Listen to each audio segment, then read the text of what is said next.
شہزادی صاحبہ کھانے سے فارغ ہو کر اپنے کمرے میں آرام کرنے لیٹ گئیں اور تھوڑی دیر بعد سو گئیں۔ میں درد سے کراہ رہا تھا کہ اچانک فرش میں ایک خلا نمودار ہوئی اور اس میں سے شہزادی صاحبہ کی کنیز فریدہ اور 4 ڈاکو برآمد ہوئے۔ میں حیرت سے انہیں دیکھ رہا تھا۔ اچانک ان میں سے ایک ڈاکو کو چھینک آئی، جس کی وجہ سے شہزادی صاحبہ کی آنکھ کھل گئی۔ وہ پانچوں جلدی سے پھر خلا میں اتر گئے۔ شہزادی صاحبہ کو کچھ شک ہو گیا تھا۔ وہ اٹھیں اور پھر ان کی نظر تہہ خانے کے راستے پر پڑی۔ انہوں نے جلدی سے جوتے پہنے اور تہہ خانے کے راستے کی طرف بڑھیں۔ پھر ابھی وہ تہہ خانے میں جھانک ہی رہی تھی کہ انہیں کسی نے پکڑ کر اندر کی طرف گھسیٹ لیا۔ اس کے بعد کیا ہوا مجھے کچھ خبر نہیں، کیونکہ کمرے کا فرش برابر ہو گیا تھا۔ اگر آپ شہزادی صاحبہ کو تلاش کرنا چاہتے ہیں تو اس کے لیے آپ کو کنیز فریدہ سے پوچھ گچھ کرنا پڑے گی۔ ساجد بڑے غور سے پریزاد کی باتیں سن رہا تھا۔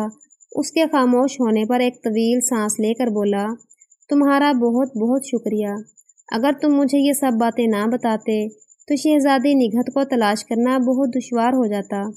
پھر اس نے سرائے کے خادم کو بلا کر کھانا لانے کا کہا۔ کھانا کھا کر پریزاد ساجد سے باتوں میں مصروف ہو گیا۔ انہیں باتیں کرتے کرتے کافی دیر ہو گئی تھی۔ سورج غروب ہونے والا تھا۔ ساجد چونک کر بولا، باتوں میں وقت گزرنے کا پتہ ہی نہیں چلا۔ اب تم اپنے سفر پر روانہ ہو جاؤ اور اندھیرا پھیلنے سے پہلے اپنے گھر پہنچنے کی کوشش کرو۔ پریزاد جلدی سے کھڑا ہو گیا۔ پھر اس نے اپنے پر پھڑپھڑائے اور ساجد کو خدا حافظ کہہ کر کھڑکی سے اڑتا ہوا پرستان کی جانب روانہ ہو گیا۔ اسے رخصت کر کے ساجد بادشاہ سلامت سے ملنے چلا گیا۔ بادشاہ کو جیسے ہی ساجد کے آنے کی اطلاع ملی، وہ بھاگا بھاگا اس کے پاس پہنچا۔ اس کے کچھ پوچھنے سے پہلے ہی ساجد نے اس سے کہا، جہاں پناہ، کامیابی ہم سے صرف چند قدم دور ہے۔ میں سب کام بڑی خاموشی سے کرنا چاہتا ہوں اور اس کے لیے مجھے آپ کی مدد کی ضرورت ہے۔ بادشاہ سلامت نے کہا، ہم ابھی شہر کے کوتوال کو حکم دیتے ہیں کہ وہ سپاہیوں کا دستہ تمہارے ساتھ کر دے۔ ساجد نے کہا، ابھی اس کی ضرورت نہیں، پہلے میں شہزادی صاحبہ کی خاص کنیز فریدہ سے ملنا چاہتا ہوں، اس سے چند باتیں معلوم کرنا ہے۔ بادشاہ سلامت نے اس کی خواہش فوراً ہی پوری کر دی اور ایک غلام کو بھیج کر کنیز فریدہ کو بلایا۔ ساجد بادشاہ سے اجازت لے کر فریدہ کو ایک خالی کمرے میں لایا اور اسے بولا، نمک حرام کنیز، تیری چالاکی کا راز کھل گیا ہے۔ اگر اپنی خیریت چاہتی ہے تو مجھے اس بات سے آگاہ کر دے کہ شہزادی صاحبہ کو کہاں رکھا گیا ہے اور شہباز ڈاکو کے بقیہ ساتھیوں نے کہاں پناہ لے رکھی ہے۔ ساجد کی باتیں سن کر فریدہ کا چہرہ مارے خوف کے سفید پڑ گیا۔ وہ سمجھ گئی تھی کہ اس کا راز فاش ہو گیا ہے۔ وہ تھر تھر کانپنے لگی اور بولی، میں بہت مجبور ہو گئی تھی۔ شہباز ڈاکو کے ساتھیوں نے مجھے دھمکی دی تھی کہ اگر میں نے ان کی مدد نہ کی تو وہ میرے باپ کو قتل کر دیں گے۔ میرا باپ ان کی قید میں ہے۔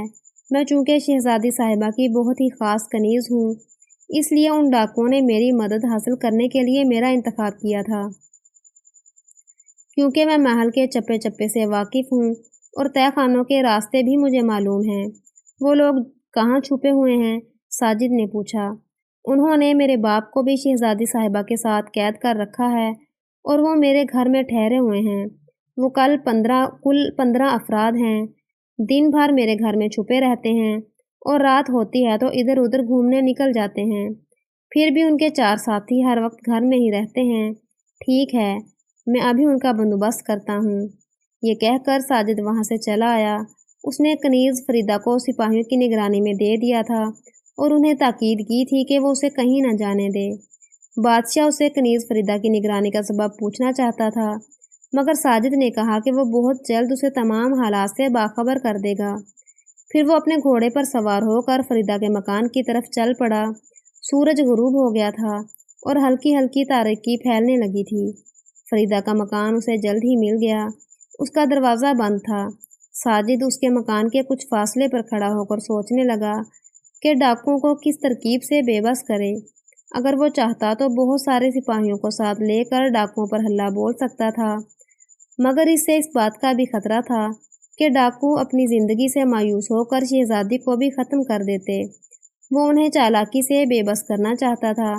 اسے فریدہ کی بات بھی یاد آئی کہ ڈاکو رات کو گھومنے پھرنے کے لیے باہر نکلتے ہیں۔ یہ سوچ کر اسے ایک ترکیب سوجھ گئی۔ اور وہ ایک مناسب سی جگہ دیکھ کر وہاں چھپ کر بیٹھ گیا اور رات کی سیاہی گہری ہونے کا انتظار کرنے لگا۔ تھوڑی دیر بعد ہر طرف اندھیرا چھا گیا۔ زیادہ دیر نہ گزری تھی کہ فریدہ کے گھر کا دروازہ کھلا اور ڈاکو دو دو تین تین کی ٹولیوں میں وقفے وقفے سے باہر نکلنے لگے۔ جب 11 ڈاکو باہر نکل آئے تو دروازہ اندر سے کسی نے بند کر لیا۔ اس کا مطلب تھا کہ اب شہزادی کی نگرانی کے لیے صرف 4 ڈاکو اندر باقی بچے تھے، اور 4 ڈاکوؤں پر قابو پانا ساجد کے لیے کچھ مشکل بات نہ تھی۔ وہ اپنے گھوڑے کو قریب لایا اور اس کی پشت پر کھڑا ہو کر دیوار پر چڑھا اور پھر پھرتی سے اندر کود گیا۔ اب یہ اس کی بدقسمتی تھی کہ چاروں ڈاکو صحن ہی میں تھے۔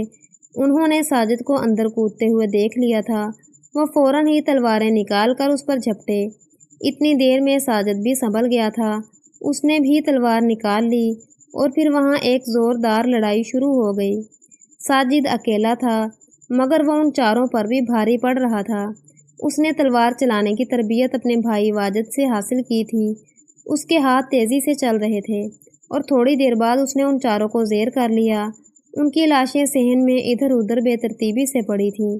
ان سے نجات حاصل کر کے وہ اس کمرے کی طرف بھاگا جس میں شہزادی نگہت قید تھی۔ اس کے ہاتھ پاؤں بندھے ہوئے تھے۔ ڈاکوؤں سے مقابلے کے دوران تلواروں کی جھنکار اور ان کی چیخوں کی آوازوں نے اسے ہراساں کر دیا تھا۔ اس کی آنکھوں میں خوف نظر آ رہا تھا۔ ساجد شہزادی کی خوبصورتی دیکھ کر ششدر رہ گیا۔ شہزادی بہت حسین و جمیل اور نازک تھی۔ ساجد چند لمحے اسے ٹٹکی باندھ کر دیکھتا رہا، پھر جلدی سے آگے بڑھ کر اس کے ہاتھ پاؤں کے گرد لپٹی ہوئی رسی کھولنے لگا۔ چند لمحے بعد شہزادی نگہت کے ہاتھ پاؤں آزاد ہو گئے۔ اسی کمرے میں ایک بوڑھا بھی بندھا ہوا تھا۔ یہ یقیناً کنیز فریدہ کا باپ تھا۔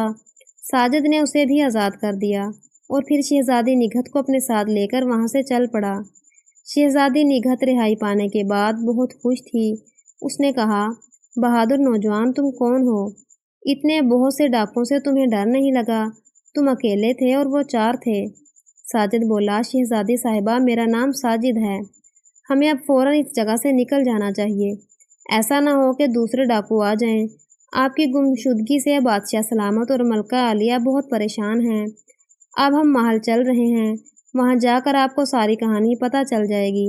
یہ کہہ کر اس نے شہزادی نگہت کو گھوڑے پر بٹھایا اور تیز رفتاری سے محل کی جانب چل پڑا۔ جب وہ شہزادی نگہت کے ساتھ محل میں پہنچا تو اسے دیکھ کر وہاں ایک ہنگامہ سا برپا ہو گیا۔ ملکہ اور شہزادی جو ایک دوسرے سے لپٹ کر روئیں تو دیکھنے والوں کی آنکھوں میں بھی آنسو آ گئے۔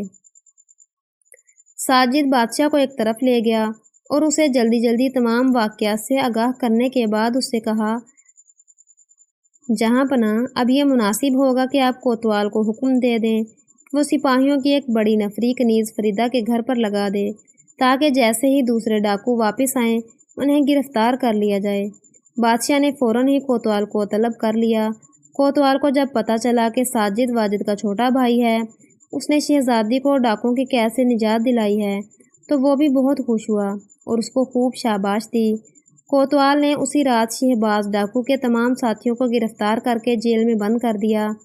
ساجد کی سفارش پر کنیز فریدہ کو بھی معاف کر دیا گیا، کیونکہ وہ ڈاکوؤں کی دھمکی کی وجہ سے بالکل ہی مجبور ہو گئی تھی۔ ان تمام کاموں سے فارغ ہو کر اگلے روز ساجد نے بادشاہ سے اپنے گاؤں جانے کی اجازت طلب کی۔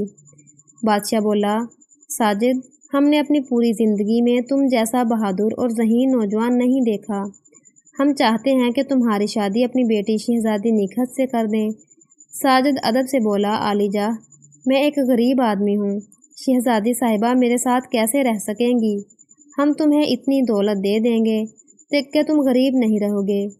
بادشاہ خوش دلی سے مسکرا کر بولا، گستاخی معاف، مگر جہاں پناہ، میں چاہتا ہوں کہ میں جو کچھ بھی حاصل کروں اپنی محنت سے حاصل کروں۔ اس کی بات سن کر بادشاہ کی آنکھیں چمکنے لگیں۔ اس نے ساجد کو سینے سے لگا کر کہا، یہ تم نے بہت اچھی بات کی ہے۔ دولت وہی اچھی ہوتی ہے جو انسان اپنی محنت اور ایمانداری سے کمائے۔ تم ایک بہادر، ذہین اور خوددار لڑکے ہو۔ ہماری شہزادی کی شادی تم ہی سے ہوگی، یہ ہمارا فیصلہ ہے۔ ہمیں تمہاری باتیں اور عادتیں بہت پسند آئی ہیں۔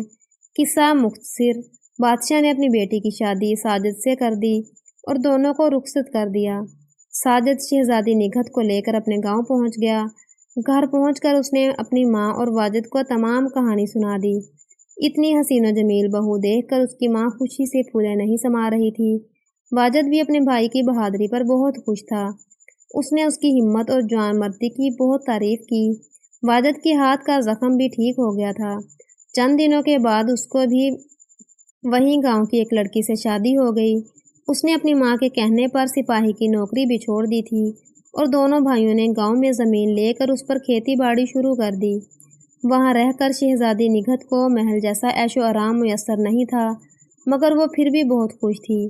سال 6 مہینے میں وہ محل کا ایک آدھ چکر بھی لگا لیا کرتی تھی، مگر اب اس کا دل محل میں نہیں لگتا تھا۔